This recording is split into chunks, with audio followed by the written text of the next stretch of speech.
every day you should get up and go, I'm choosing to go into work today because I really like my job, or actually I'm so passionate about my responsibilities to my family that I need to earn this money to be able to pull it in. We're not going because I have to. We're moving into a space because I choose to.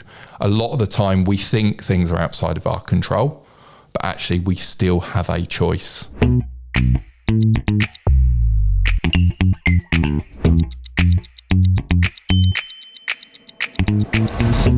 I'm very excited about this, as normal I think I say that at the start of all of our podcast episodes, but this one in particular, because we're talking about awareness versus personal responsibility, or should I say how awareness leads into personal responsibility and how that gives us choices and that allows us to take action, and ultimately you get to behavioural change for us and for others. And this is something that underpins pretty much everything we do, and we talk about this regularly, so we thought we'd do an episode based on this whole topic.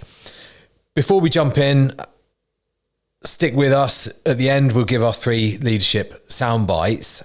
Please hit subscribe. It helps us grow the show, which means that we can help more people, we get a wider reach and help more people like you. Darren, let's unpack it a little bit then. So talk to us about the model in particular, and we talk about awareness and responsibility. So how does this look, this model? This model has probably changed my life more than any other model. And getting my head around this model took a bit of time. But actually, when we start looking into that model, we really start to take ownership of our own life, both inside and outside of work. And I think the key with this model is it starts with awareness. Because awareness happens at every single point of our day, but we don't actually consciously take it in. And most of that is because we're looking for confirmation bias. So we look for the stuff that we already think about or that we already believe to be true. So if we think we're good at something, we'll normally see a lot of the confirmation bias that goes, we are good at it. Or if we don't think we're good at something, again, it flips and we see the confirmation bias of why we're not good at it. You know, think back to our thinking creates our reality. So that means actually awareness isn't happening at all times, because what we're just doing is confirming what we already think. This means we need to move awareness from the subconscious to the conscious. So that means we consciously have to start looking for stuff to challenge our limiting beliefs or our thought process. And that means that when we go into the depths of it, we need to challenge our unconscious bias. So everything that's been our world growing up, or embedded into our belief system, we need to start looking for those things that start to challenge it. And we can get awareness from how we've done a project. We can get awareness from what other people are thinking. And this can then start to build our information that we have inside our head. We're constantly learning and we're constantly growing. Because the more awareness we have, that gives us more options of how we're going to proceed. You know, we've gone from one option of I'm just going to carry on doing what I've always done to I can still carry on doing what I'm always done, or I can try something else. That's the minimum that's going to come from awareness. Because what comes from those options is our aim is we want as many options as possible. Because when you have options, what happens is you start exploring those options. What's a pro? What's a con of it? You know, maybe happening on a subconscious level, but by analysing more options, you can either come up with another option or actually you're confirming your next step is the right one. Because what comes after options is the choice. So which one of those options are you going to choose to do? Because you've got options, you've not been told to do something, you're making that choice for that last step of make that action live. Because again, we can choose one of those options, but if you don't actually do it, you've not done anything.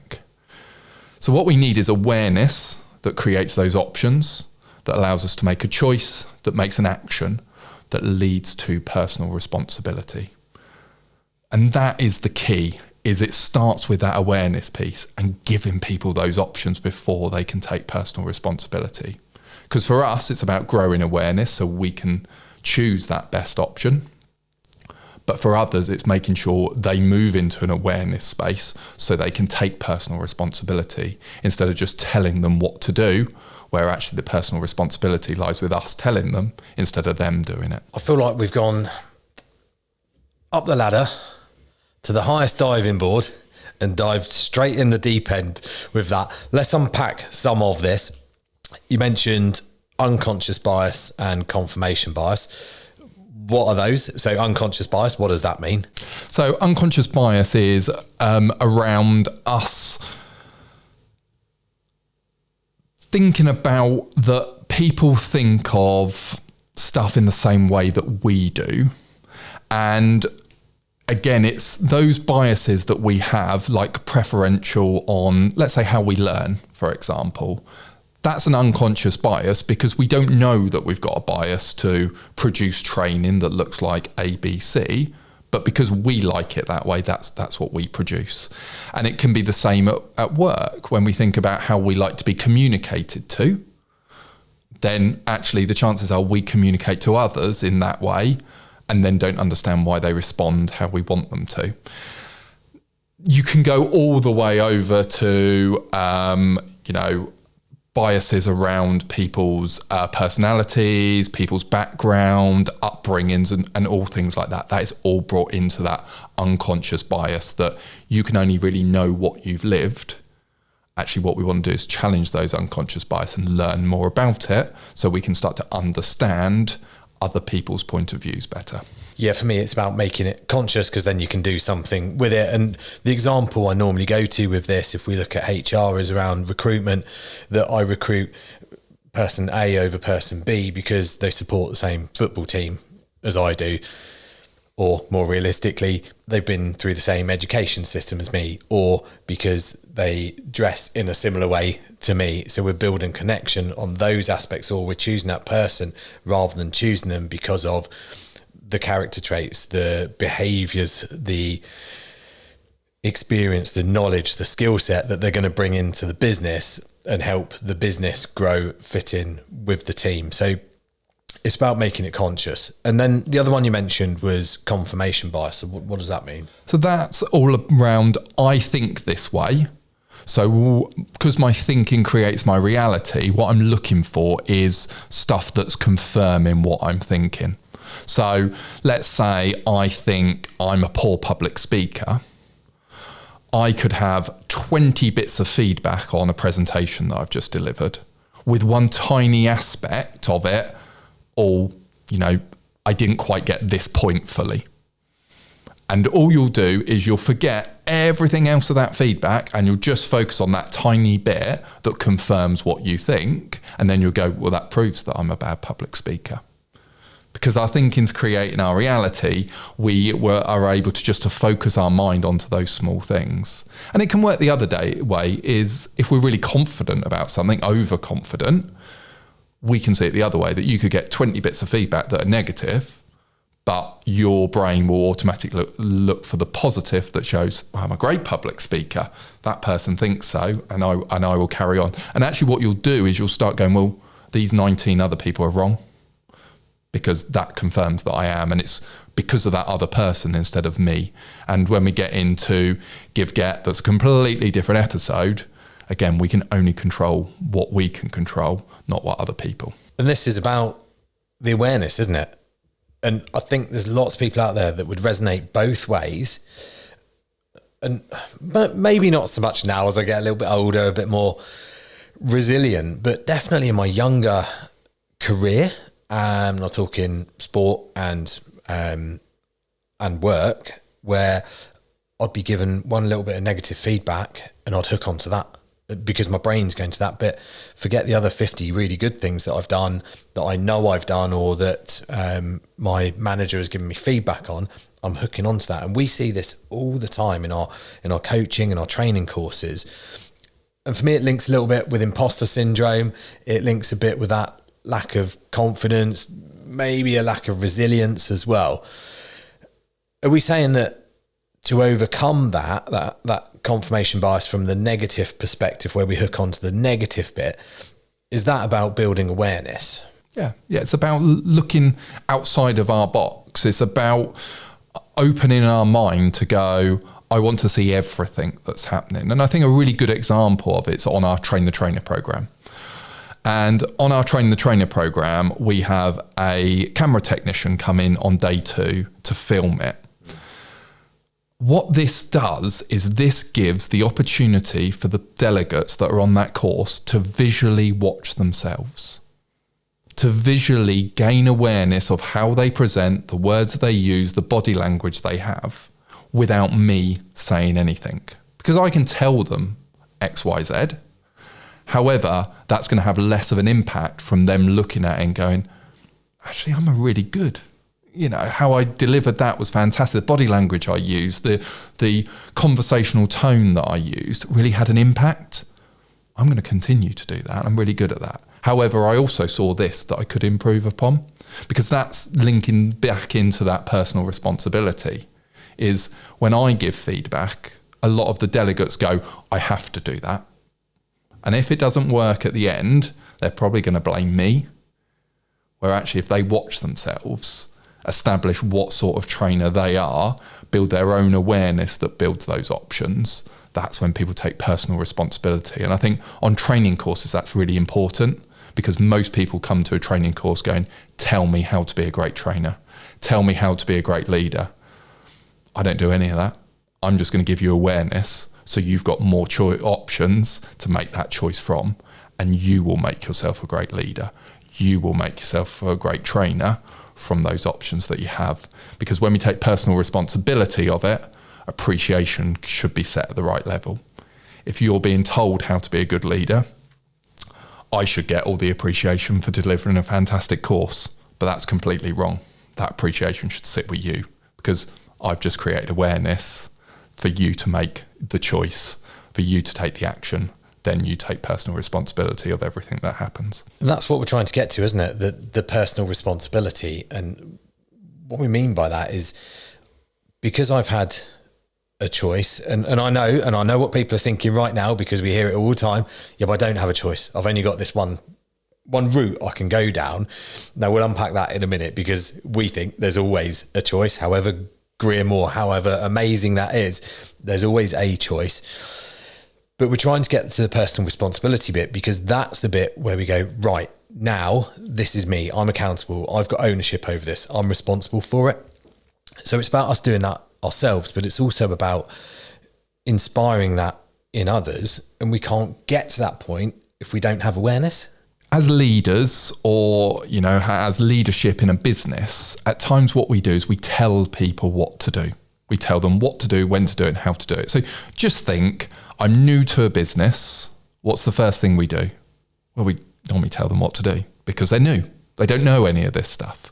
And straight away, we're setting a tone of going, this is the standard we expect, that I will tell you what to do.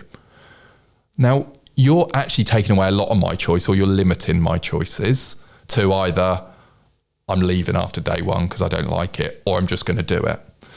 But what happens is, if I've got a problem or something doesn't quite work out, all I go is, told me. I've done exactly what you told me to do, but actually I didn't start thinking outside the box. And as leaders and that, what we need to do is start thinking, we spent millions of pounds employing people for their personalities, for their skills.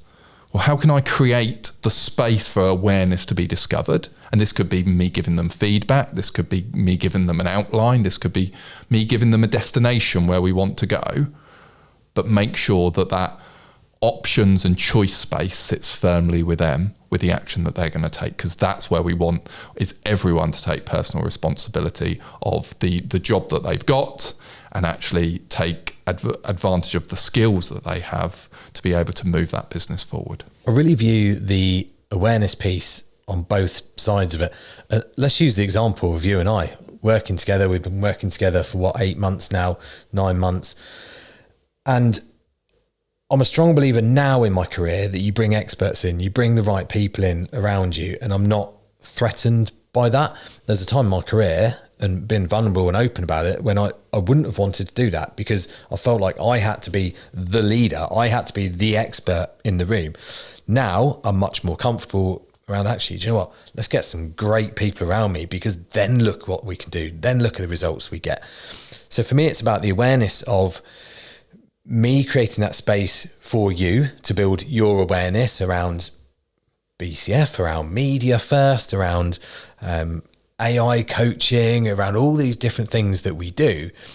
But I'm also developing my skills. I'm learning. Every time we have conversations, I'm learning as well. So my awareness is expanding. And if I look at that as a, almost like our own circles, our own sphere around us, mine's growing all the time because of conversation with you, but because I'm open to that. And hopefully vice versa, that your circle of knowledge, experience, grow, all the rest of it is growing as well. And actually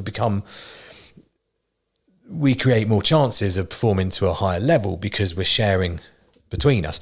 And then we extend that out to the rest of the business. And if we're all doing that, all of a sudden we're in a great place. Yeah, completely. And I think it starts with us. And it starts with us in a couple of ways. It starts with us, as you say, of knowing that you're not the expert at everything.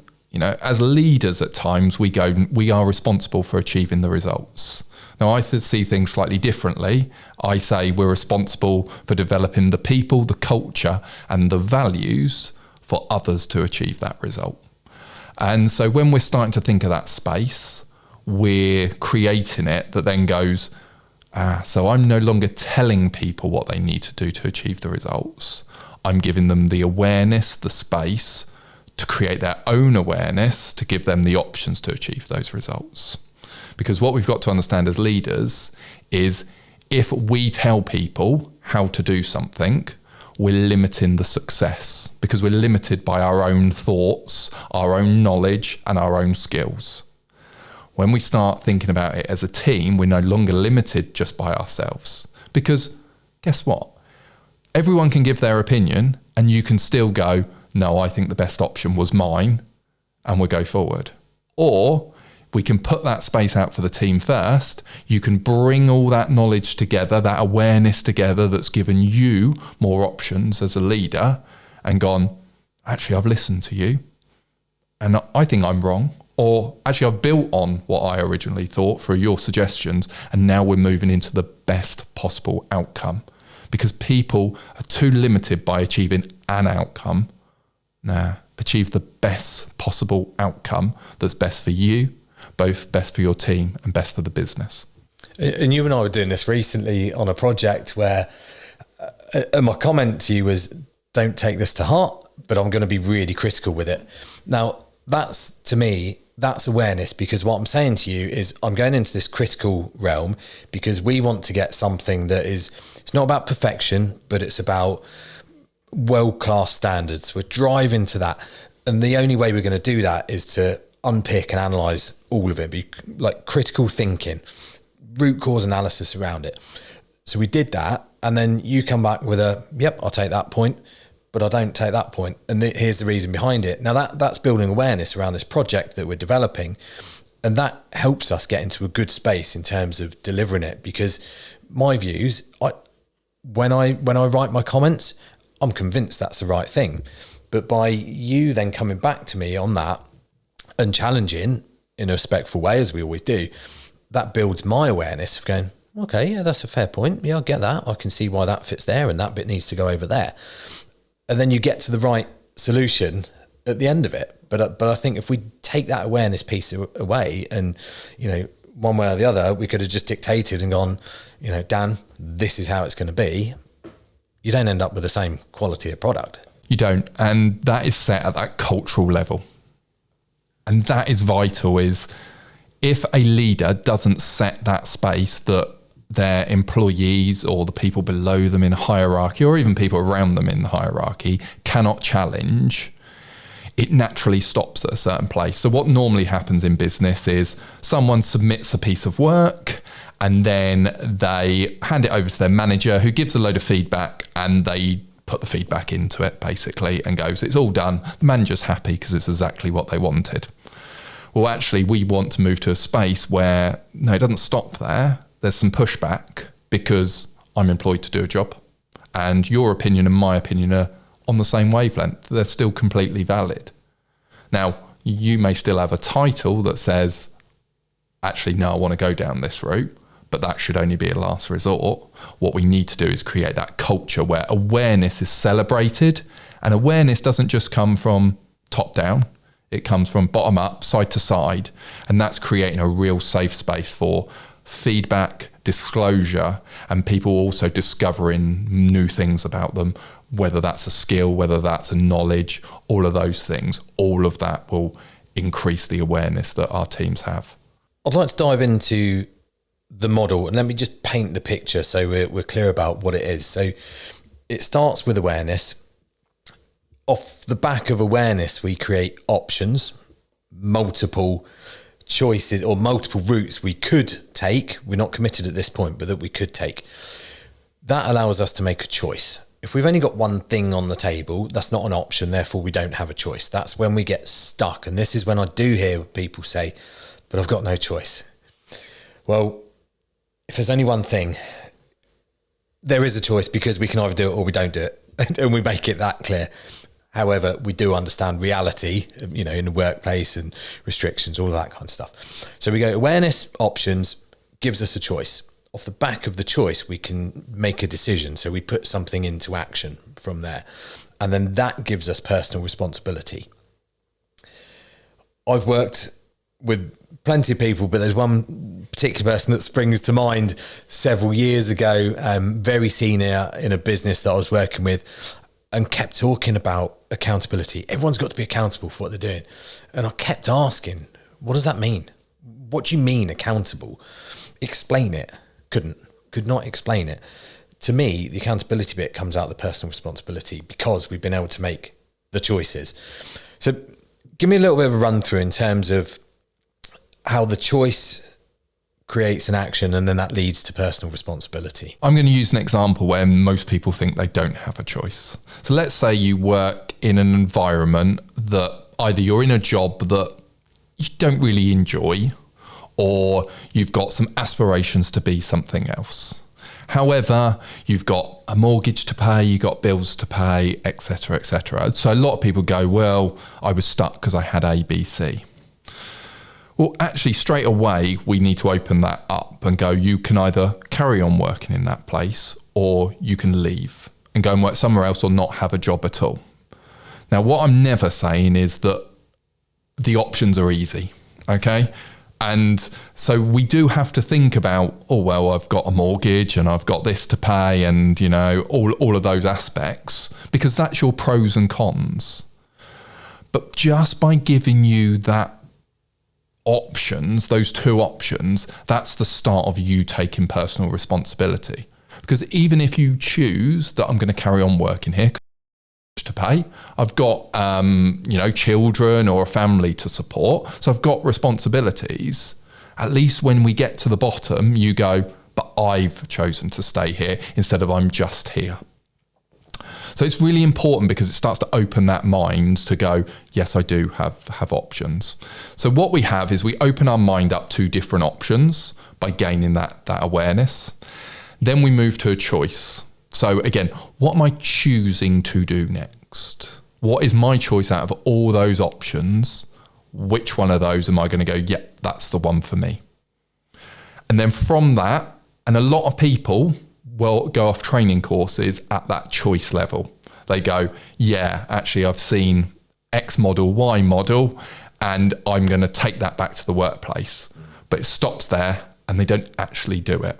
Because you can't take personal responsibility if you actually haven't done anything to it. And that's why the action is really important. It's not just about making a choice from those options. It's about doing something about it at the end of it.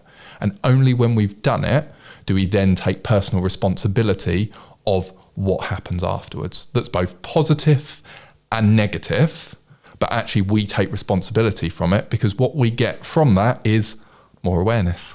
I've tried something new. Did it work? What am I going to do next time? So I've got all this new awareness from doing something different. Options. What am I going to do next time? Am I going to carry on doing it like that? Or actually do I need to go back to the drawing board and think of something different? It really resonates. And I've been through what you're discussing there, that I remember a time in my career I wanted to change and get more into the sort of learning and development world. And my options were just make that jump. But how do you get into it? My options were stay where I was and become disillusioned with work life, or do something about it. And I spent 18 months working on a plan that got me into L&D. So I went away, I got my qualifications that I needed to get. I spoke to people that were experts in the industry, or that I viewed as experts. I had a coach, I had a mentor. And I'm not talking about spending loads of money on a coach. I'm talking about people that actually wanted to help me as an individual. And I spent that time. So, okay, my choice felt like, I'm not enjoying this job. I don't really want to be in this industry anymore. I'm stuck, or I need to jump straight away. There's other options. And the other option was, hang on, what about if I do a bit of personal development? What about if I spend a bit of time developing my skills, developing my knowledge? And then all of a sudden, it's amazing. When you do that, doors just seem to open for you. When you're looking, they come, and you have to be a little bit patient with it. A couple of examples I just want to share, because I think it helps give a bit of context. One was someone that I was managing, and again, this was 6-7 years ago, something like that. And he was in the business 4 years. After about 2 weeks, something happened. I'm not going to disclose what, but something happened that he wasn't happy with. And he spent 4 years moaning about it. 4 years. He left himself in a job for 4 years he was unhappy with. And I couldn't believe it. And I wasn't managing him the whole time, I have to say. But when I was his leader, I remember having conversations, and it was about awareness and, trying to build that picture of, look, that's happened. Now, what are your options around it? Because you can keep hanging on to that, or we can move on from it.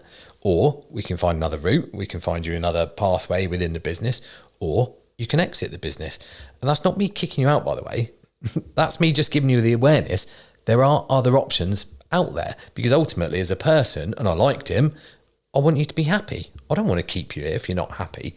But it was amazing. It was 4 years worth of that. And I think had he known about this, he'd have realised that he could take personal responsibility for what happened and move on from it, make some decisions, put something into action to move forwards. The other one that I hope might help as well is coaching someone recently, and the person just didn't know how good they were. Real senior leader in a big business, did not understand how good they were. And you look from the outside, it goes, amazing. Like, how do you not see that? You're incredible. You've worked all the way up the ladder in this business and you don't see how good you are. But it was about building awareness. It was about that conversation of going, tell me about all the things you've achieved in your life. Tell me about your career. What are your biggest wins in the last 6 months? And then some of the stuff that person was talking about all of a sudden comes out. You go, you're amazing. And you're creating that awareness around it, which then meant they got into a space where they're going, I can do this. I am good at this job. I could transfer those skills elsewhere, or I could stay here, or I could develop in this area. I got all these options because I am this good. Now, what are you going to do about it? And that's the bit we lead to, is the personal responsibility. Am I right in that? That's where we're trying to get to, of definitely do something about it. Yeah. I mean, why do I think it's so life impacting, this model? So I went through a redundancy process that resulted in me leaving my previous role and starting here. And I'd been through a number of redundancy processes and stayed within the business. But this was the first time I'd truly taken responsibility of it. Sort of every other time it was, well, I'll apply for the job that I've got, and if I get it, I'll probably stay. And then I'll stay, and then you end up not loving your job 6 months down the line. And it's just how it is and how life goes, and you just get money in, and it just sort of turns around. But this was the first time I went, okay, well, I understand this model. What options are open to me? And what are the pros and cons about it? And gain that awareness. So, I started looking at, what is my skill set? I'd started finding new skills that I didn't realise I had before, that and then allowed me more options. So I can stay, I could look for a job somewhere else in the field that I'm currently in that was a bit more of that continuous improvement area. Or actually, I've learned I'm quite knowledgeable in this leadership development side. I could start exploring that side, or, all those options. That meant my choice was, in the end, it's probably time for me to leave this business and go and search for something else in the leadership space, because actually this is what I'm passionate about and this is where I want to move to. That meant I applied for jobs in that space that resulted in me taking this role. Now, I didn't know whether that was going to have a positive impact on my life or a negative, and everything that goes with it. But what I did was take personal responsibility to go, this is my choice. I don't want any job. I don't want to take the easy option of staying where I am.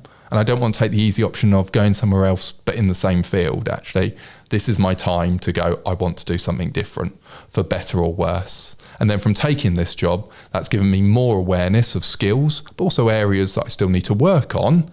That mean my options going forward are, well, I could just deliver programs, or actually I could be on a podcast and learn and understand the aspects of that. And that's given me a choice to go, do I say yes to you when you say, let's go on a podcast or not? And that just allows me now to go, actually, I'm in full control of me. And when I say full control, I mean, I am now taking responsibility of my life. Before I didn't, things just happened to me and I ended up in a space. Now, everything's a conscious choice. That means I'm taking full responsibility of my life. And that probably brings me more happiness than anything else, because I now know I'm making an active choice in every aspect. We had a great guest on, didn't we? Ben Hawkins, who's head of performance for Williams Racing, and talking about exactly the same thing about the things that he can control. And he was someone that could have been the youngest head teacher in the country, but made a choice to go elsewhere. And that's exactly what we're talking about. We put that to him, that awareness piece of going, I could be that, and that could be amazing, but that might just be the comfortable route, because that's what's expected of me, that you go from teacher, head of sixth form, head teacher, and actually challenge that, because he had awareness that, was that his passion, or was his passion in sport? And that's how I ended up with Williams Racing. And that's what we're talking about here, isn't it? It's about build that awareness, and then that gives us those choices. And then we've got to put it into action. And we got pressures coming in from every direction. Yeah. So we've got our own pressures and our own beliefs and biases pushing us one way. We've got society's pressures and biases pushing us one way. And we've got other people, family, friends that have certain opinions pushing us all. It's against us taking responsibility of our lives, because all those aspects should define where we go and what we do. Straight away we make judgments of people based on certain ages and whether they've still got a family or what house they own and things like that, because society states by a certain time you should have this. Doesn't matter. Take responsibility of your own life, what makes you happy, what you want. Give yourself awareness and discover what makes you happy and what you want, because that's what will give you your options that then leads to choices, actions, and then that full personal responsibility. Is there a certain thing that you did that allowed you to develop your awareness, or is it much wider than that? Because I'm thinking about, well, this could be quite time consuming. Have I got to spend an hour every day sitting there, mindfulness, reflecting in a moment, no one else around me, trying to build my awareness? Is it an ongoing thing? Like, how do we create space for this to happen? It's a mindset shift. It's as simple as that. It's about going, every single decision or everything that is happening to me is still, I have some sort of control over. People are in unhappy relationships at times because they're married and they go, well, I'm married, so I have to be in it. Well, you don't. You're choosing to be in it. And I think that's a much more powerful position to be with someone, when you go, every single day, I am choosing to continue this marriage because I'm still passionate about it. I still love that person so much that I still want to be married to them. And I think if you go into a day with that focus instead of, well, I'm married, so I have to be here. Well, you don't. You can leave at any point. But if today you're choosing to take personal responsibility and choose to, because how powerful is that? that every single day you are choosing to stay married to that same person because you're still passionate about it, you still love that person, and the job should be exactly the same. Every day you should get up and go, I'm choosing to go into work today because I really like my job, or actually I'm so passionate about my responsibilities to my family that I need to earn this money to be able to pull it in. That gives us meaning every single day because we're putting the responsibility onto us. We're not going because I have to. We're moving into a space because I choose to. And I think that is as simple as a mindset shift of just taking responsibility of every choice I make, every situation I'm in. A lot of the time we think things are outside of our control, but actually we still have a choice. We still have those options available to us. What are you going to do with it? For me, around the choice bit, it's about understanding the impact of what you're about to do, because I could walk out from my marriage. I don't want to, by the way. Let's be clear about that. I choose to be there, and hopefully she chooses me to be there. But there's an impact, right? So there's an impact to our actions. That there'll be some form of consequence, good, bad, indifferent. But if we're building the awareness and we go, right, so if I make this decision, what is going to happen? What would be the knock-on effect of that? If I make this decision over here, what's the impact of that?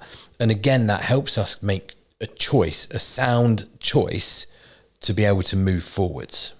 An absence of a choice, or an absence of a decision, is still a decision, if that makes sense. So if you're going, well, I don't want to make a decision, I want to push that to one side, that is still a decision you've got to make. Because whether you choose to do something or not to choose to do something, that could be a positive, negative, or indifferent outcome. So you're still going to get the three options. Just take responsibility of it, because the chances are, if you take full responsibility of it, you've just increased your chances of a positive outcome for you. I'm a real believer in that. And when I've been through tough times in my life, and I can think of certain situations where something's happened and I've had to react quickly to it. For me, it was about, right, create options. Like, this is the situation I found myself in. I need options. So what is my next move? Now, if I only had one move on the table, that felt very stressful. But I got on the phone to people. I was making, multiple phone calls. So anyone I could think of, I was sending emails out. I was contacting people I don't even know, because I was creating options. Something comes. Now, I could have sat back at that moment in my career and just gone, this is an absolute nightmare. I don't know what to do, and just frozen in that moment in time. Now, that's not helpful. That wouldn't have moved me forwards, but it's that not toxic positivity. It's not over the top, but it was that positive mindset of going, okay, all right, this is a situation. This is what I can offer. This is my value. Now let me create some options around this. And you know what? Probably 90% of those options were no good to me whatsoever, but at least they're on the table, and at least it was an option, and therefore I can make a choice. Therefore, I've got personal responsibility at the end of it of what I've decided to do. Well, this is all good, but how do we create that space for others? Because, and we're coming towards the end here, but how do we, because for me, I can develop my self-awareness. I can try and be in the moment. I can be aware of my surroundings, what you're thinking, not what you're thinking, but what you're saying, but what I'm thinking, certainly. I can control that. How do we create that space for others that allows them to take personal responsibility and thrive in the business? Things such as coaching, creating that coaching culture is a real good way of doing it. And what I'm not talking about is going in for an hour's coaching session with people, creating that full awareness. It's moving away from my opinion to understanding them first. So it's about the questions we ask. As leaders, we tend to go straight in and tell people what to do, or someone may come to us and go, okay, boss, what am I up to next? And you go, oh, we'll go off and do this. And then what we do is we complain about them because they go, oh, they're always coming to me. They never know what to do next. That's because you've never taught them to think that way. So just by asking that one question, when someone comes, what should I do next, boss? If I wasn't here, what would you think I need to do next? Oh, I don't know. Okay, well, go away for 5 minutes, have a look on every possible outcome, And in 5 minutes' time, I want you to come back to me on what you would do next. And whether it's right or wrong, doesn't matter, because you are just giving them that space to go, oh, I can't just go to that person now and be told what to do. I've got to start thinking for myself and starting to create those behaviours in people that they start thinking for themselves and start coming with those options. Because at some point, they're going to come to you with what you believe is the right option that then gives them confidence going forward, that hopefully starts to free up our time in the future. Because a lot of people go, I haven't got time, because it's quicker to tell people what to do. And it is. It's quicker just to tell people what to do. But you are not creating sustained growth. You are creating your growth. And if you leave, or you're sick, or what you're deciding is wrong, you're limiting the success of your business and the people in it. Sustainable growth comes from gathering those ideas and getting people to think for themselves. And that only comes with giving them that awareness, empowering them with the options that ultimately leads to everyone in the team taking personal responsibility of their role and the outcomes that happen from it. Some of our methodology that we recommend around this: seek first to understand, then be understood. Lead with empathy, always. For me, number one rule around coaching, be curious. Because if I'm curious, I'm staying present, I'm in the moment, I'm not worrying about everything else going on, I'm staying with that person, therefore giving them the space. And we also talk about ask first, tell later. And typically, historically, management in particular has been tell first, and maybe we'll ask later. Flip that around. Just watch the impact of ask first, tell later. How are you feeling? What's going on in your world? What's on your mind? These big open questions. What's your gut telling you? Let's do a bit of that stuff. You know, like you say, I like your suggestion of go away for 5 minutes, think about it, look at it from different angles, come back, we'll talk about it. Come back with your ideas then. And by the way, if you come back and your ideas are completely out there, who cares? Great, because we'll work something out, because we're building awareness, which then empowers you to take responsibility. And you're right, and I know pretty much all of our listeners out there will be struggling for time, they'll be time poor. If we use this approach, we're giving them empowerment, autonomy, we're getting time back for ourselves, because every time they don't come back to us and ask us the same question. So I think building that awareness to take personal responsibility is key. Time for top 3 leadership sound bites. What have you got for us this time? So build awareness first with us. So actually, if you're listening to this podcast and you're thinking, yeah, actually it resonates with me, I need to build some more awareness, I need to think of maybe some different things I'm going to do with my team. You need to build that awareness, because, you know, in this model, I'm not telling you that you've got to create awareness for people. This is a suggestion. This is an idea. This is just listening to me now. You're creating awareness that gives you another option. Actually building my own awareness, challenging my unconscious bias, maybe bringing awareness to others. They're options for me out of those, what choice you're going to make. So it still sits with you. So whether this is a reflection time, whether this is a meditation time, whether this is just your weekly notes and things like that, start to create awareness, start to understand where your unconscious bias sits, start to have a look where your confirmation bias sits, where your reality is always up here in your mind. It isn't what's happening outside. So actually, let's challenge that reality and let's see the world for what it is, not being clouded by some of those biases, and start creating awareness for ourselves on how we can help both ourselves and others take more personal responsibility.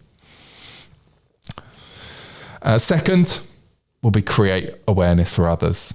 So feedback is a really easy way of creating awareness. A lot of people think feedback is someone's going to give me some feedback and I've got to act on it, but it isn't. It's just awareness.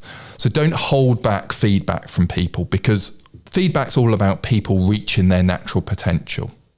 Okay, so use feedback. Use your questioning techniques as leaders. Don't give the answer. Understand before being understood. Give them the space. There is a skills gap between telling people what to do and then moving to ask questions. So the first time you go, I'm going to ask some more questions because I want people to take more personal responsibility, the answer you're going to get is probably not the best one.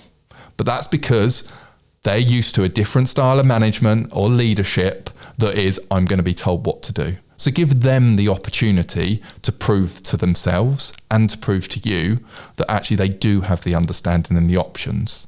But that comes with us and our behaviours. So start asking those questions, giving that feedback, giving as much information as possible to them so they can own it. So then they start building and taking that full responsibility.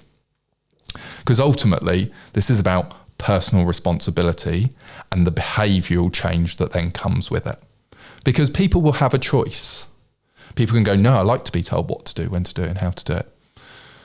But I'm afraid that's not their job.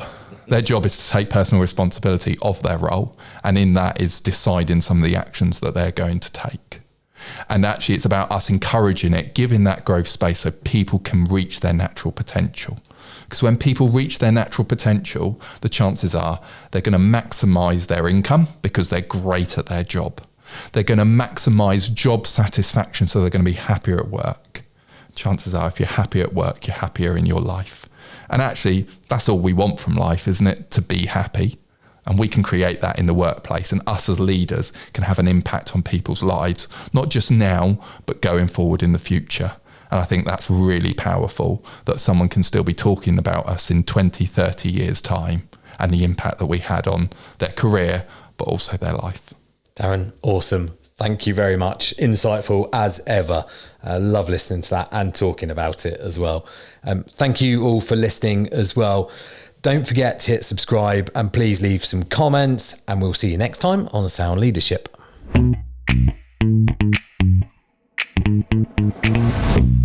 The Sound Leadership podcast was produced by Media First.